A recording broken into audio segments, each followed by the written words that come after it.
Hello, আমি আজ তোমাদের দেখাবো একটা স্মোকি আই মেকআপ, যেটা তোমরা দিনের বেলাও করতে পারবে। স্মোকি আই সাধারণত রাত্রিবেলা হয়, তো ইন্ডিয়ান ওয়্যারের সাথেও কিন্তু তোমরা স্মোকি আই ক্যারি করতে পারো। তো প্রথমেই দেখো, আমি একটা অরিফ্লেমের টোনার লাগিয়ে নিলাম, তারপরে আমার অ্যাজ ফেভারিট ওয়াওয়ের একটা সানস্ক্রিন, সেটা আমি লাগিয়ে নিলাম মুখে। যেহেতু দিনের বেলা, তো সানস্ক্রিনটা মাস্ট ইউজ করবোই। আর যেহেতু শীতকাল, তো একটু ময়শ্চারাইজারও নিলাম। আর গরমকাল হলে তোমরা অয়েল ফ্রি ময়শ্চারাইজার নেবে। তো অপটিমান্সেরই একটা ময়শ্চারাইজার ডে ক্রিম, যেটা সেইটা আর কি মুখে লাগিয়ে নিলাম। এরপরে লিপ বাম লাগিয়ে নিলাম ওটাকে একটু হাইড্রেট করার জন্য। প্রাইমার হুদা বিউটির একটা সিলিকনিক অ্যাসিডের একটা প্রাইমার, এটা স্যালিসিলিক অ্যাসিড থাকে এর মধ্যে। তো প্রাইমারটা ভালো করে লাগিয়ে নিয়েছি মুখের মধ্যে, যে টি জোনগুলো আছে মুখে, তার মধ্যে প্রাইমারটাকে লাগাতে হবে ভালো করে। তো লাগানোর পরে এখানে আমি একটা প্রথমে হাইলাইটার ইউজ করে নিচ্ছি, কারণ এই হাইলাইটারটা না একটু ডিউই একটা ফিনিশ দেয়। এটা একটা হুদা বিউটির হাইলাইটার, তো এটা ক্রিম বেসড হাইলাইটারটা, ক্রিম বেসড। তো এটাকে শুধুমাত্র যেসব জায়গাগুলো হাইলাইট আমরা করি সেসবগুলোই হাইলাইট করছি। দেখো, অলরেডি একটা ন্যাচারাল গ্লো চলে এসেছে মুখের মধ্যে। আমি কিন্তু এখনও কোনো পাউডার হাইলাইটার বা আমি কোনো ফাউন্ডেশন কিন্তু এখনও ইউজ করিনি। তাতেই কিন্তু মুখটা অনেকটা সুন্দর লাগছে এবং ন্যাচারালি গ্লো করছে স্কিনটা। তারপরে এলেগাল প্রোয়ের যে অরেঞ্জ কালার কারেক্টার আমি ইউজ করি। অ্যাকচুয়ালি আমার স্কিন টোনের সাথে কালার কারেক্টারটা অরেঞ্জটাই যায়। তো ওটা গ্রিন কালার হয়, অনেক সময় লাইট শেডের একটা কালার হয়, তো সেটাও তোমরা ইউজ করতে পারো, যে যেটা ইউজ করো। আমি অরেঞ্জটাই ইউজ করি, দিন হোক বা রাত। এটা আমার স্কিন টোন দেখাতে যায়। আসলে আমার স্কিন টোনটা একটু চাপা, তো ওই জন্য এটাই ঠিক যায়। সাদাটা দিলে বড্ড মনে হয় চড়া। তো তারপরে আমি ল্যাকমির একটা ফাউন্ডেশন ইউজ করছি এখানে। এটা হাই কভারেজ মোটেও না ফাউন্ডেশনটা। দেখো, মুখের মধ্যেও কিন্তু আমি অ্যাপ্লাই করিনি, বিউটি ব্লেন্ডারে নিয়ে যতটুকু স্কিনে লাগবে সেইটুকুই কভারেজটা করব। দিনের বেলা মেকআপ যদি মানে বেশি করে যদি সিসি ক্রিম ইউজ করো ঠিক আছে, বাট আমি যেহেতু এখানে ফাউন্ডেশন ইউজ করছি, তো সেজন্য আমি বিউটি ব্লেন্ডারে নিয়ে কিন্তু লাগাচ্ছি। ভালো করে ব্লেন্ডিং করে নিলাম। দেখো, ব্লেন্ডিংয়ের পর এবারে এখানে আমি হোয়াইট টোনের যে কম্প্যাক্ট পাউডারটা হয়, খুবই অ্যাফোর্ডেবল, ওই কম্প্যাক্টটা দিয়ে আমি আমার পুরো মেকআপটা সেট করে নিচ্ছি।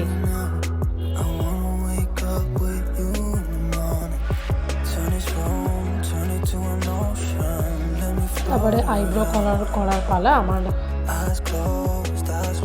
মুখের মধ্যে যেটা সবচেয়ে বাজে সেটা হচ্ছে আইব্রোটা, এটাকেই আমাকে ভালো করে করতে হয়।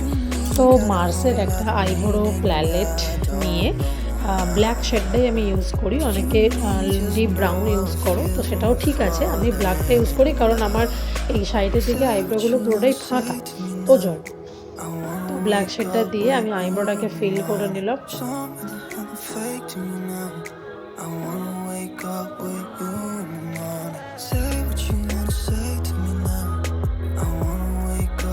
তারপরে আইশ্যাডোর পালা।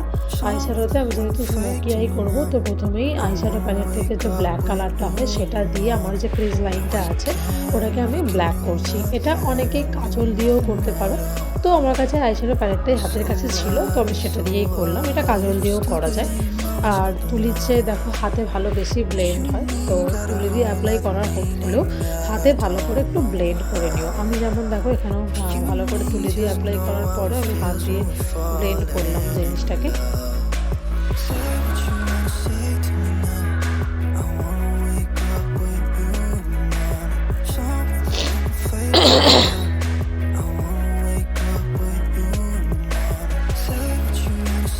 এটা ব্লেন্ড করার পরে এবারে এর ওপর পার্টটা শুধু ব্ল্যাক কালার দিলে হয় না, হালকা এটা রেডিশ টোন দিলাম, যেহেতু শাড়িটা আমি লালই পরেছি। তো তোমরা কেউ চাইলে এই ধরনের মেকআপ সকালবেলা ভ্যালেন্টাইন্স ডের দিনেও করতে পারো। খুব সুন্দর লাগে, গর্জিয়াস লাগে, বাট একটা ডিউই ফিনিশও দেয় তার সাথে, খুব চড়া হয় না জিনিসটা। হ্যাঁ, এটা করতেই পারো।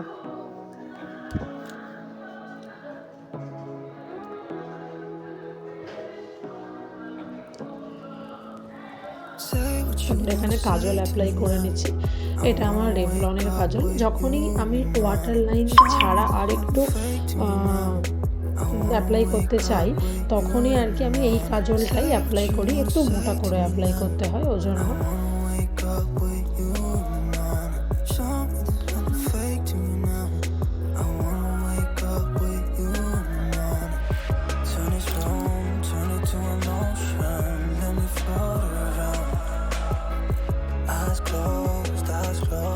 মোটামুটি আমার আই মেকআপ এখানে ডান, বুঝতেই পারছো আই মেকআপটা ডান।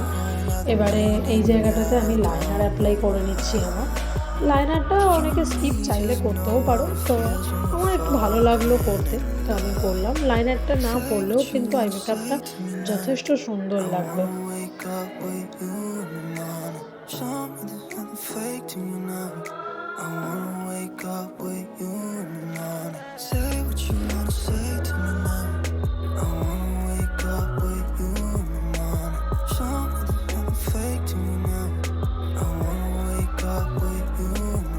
তারপরে আমি একটা ট্রিক্স দেখেছিলাম লিপস্টিক দিয়ে ব্লাশ, তো আজকে আমি আমার সুগারের ব্লাশটা ইউজ করলাম না, দেখি লিপস্টিক দিয়ে কতটা ব্লেন্ড হয়।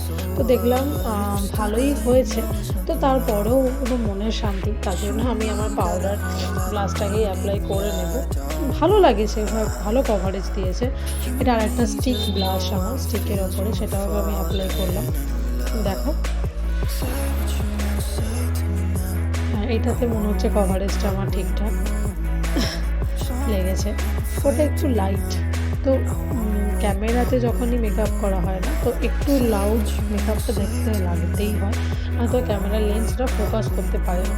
তো আগের যে ব্লাশটা দিলাম সেটা দিয়ে তোমরা বাইরে অবশ্যই করতে পারবে, কিন্তু আমি তোমাদের দেখাবো বলে আবার একবার করে অ্যাপ্লাই করলাম। কেমন আমার কনফিউশন আমার লিপস্টিক নিয়ে, তো ফাইনালি একটা লিপস্টিক বেছেছি, দেখি এটাতে ভালো লাগে কি না। আজকে আমি একটা লিপস্টিকেই স্যাটিসফাইড হয়ে গেছি। তো ওখানে এবারে হাইলাইটার অ্যাপ্লাই করে নিলাম। এটাও আমি ইনসাইটের ইউজ করি, ইনসাইটের যে প্যালেটটা আছে হাইলাইটের ওইটা খুবই অ্যাফোর্ডেবল, দিনের বেলাতেও অতটাও মনে হয় না যে চড়া মেকআপ বা কিছু।